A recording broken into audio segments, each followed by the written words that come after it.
This is wrestling's greatest moments.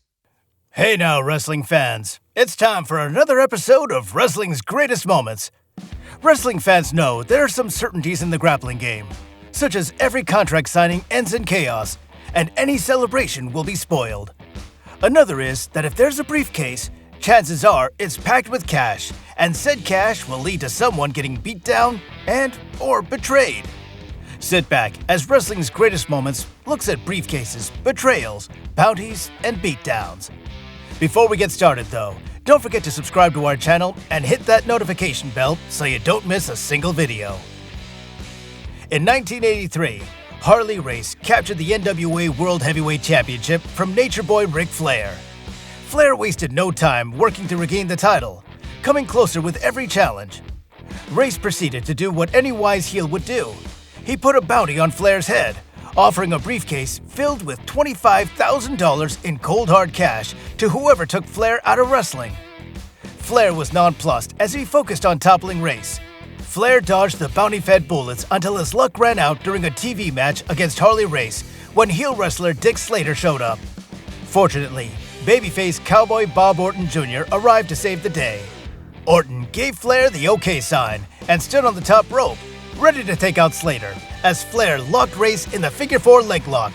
That is, until Orton showed his true colors and dove onto Flair. A spike pile driver and a neck breaker led to Flair getting knocked out of action. Orton boasted on TV that he'd done what it took a plane crash to do: put Flair in the hospital. Orton claimed he did what any smart businessman would do and took advantage of an opportunity.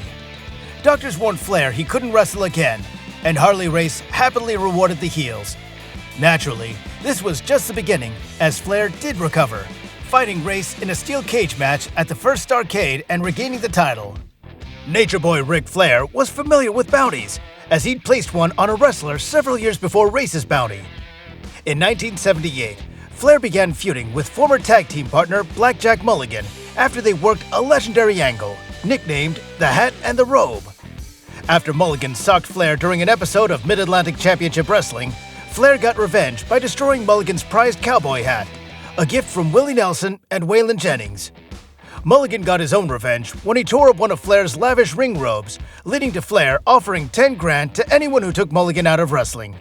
Mid-Atlantic Championship Wrestling historian Dick Bourne notes in his article, "The Legend of the Hat and Robe." For weeks, wrestlers like Baron Von Raschke, Greg Valentine, the Masked Superstar, and even a young, up-and-coming crusher Jerry Blackwell would attempt to collect Flair's bounty, to no avail. Beaten and battered, Mulligan would survive every battle and continue to demand Flair have the guts to face him one-on-one for the US title.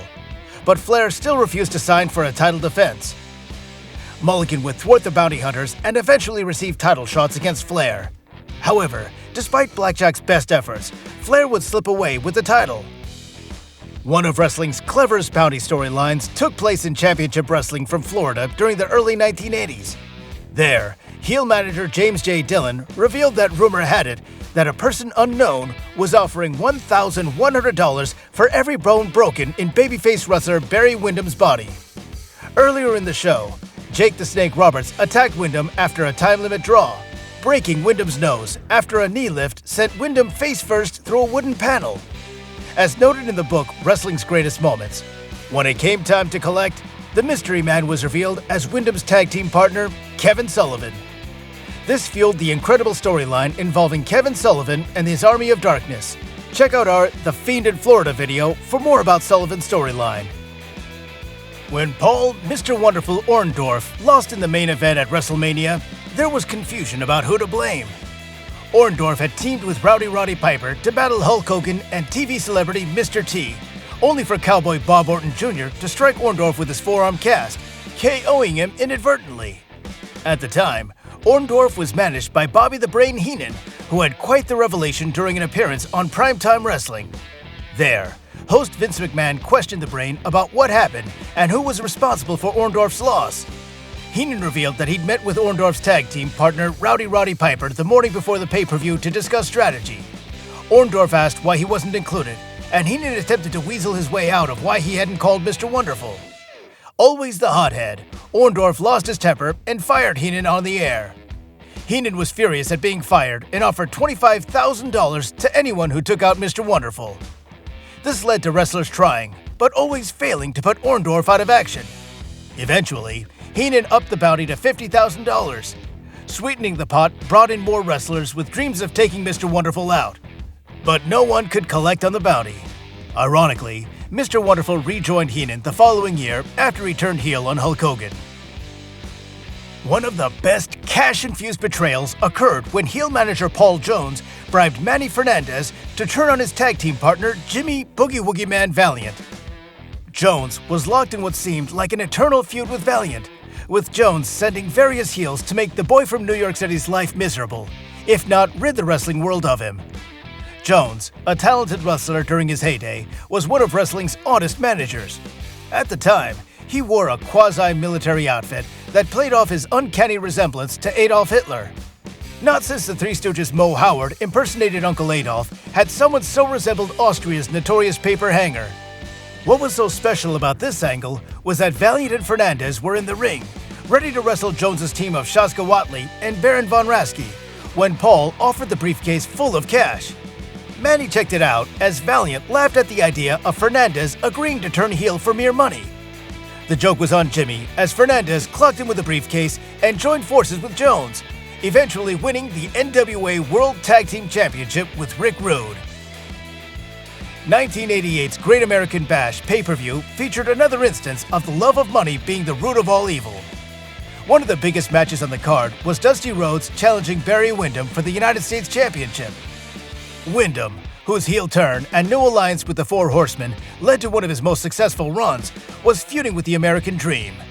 Dusty looked to have the match won when referee Tommy Young, who always failed his saving throw against taking bumps, was knocked silly. Babyface Ron Garvin ran in to help Young wake up, but as you probably figured out by the video's title, Garvin swerved the fans by knocking Rhodes senseless with a big right. Garvin's nickname, Hands of Stone, was based on his devastating knockout punch. Windham retained, and fans wondered what led to Garvin going rogue.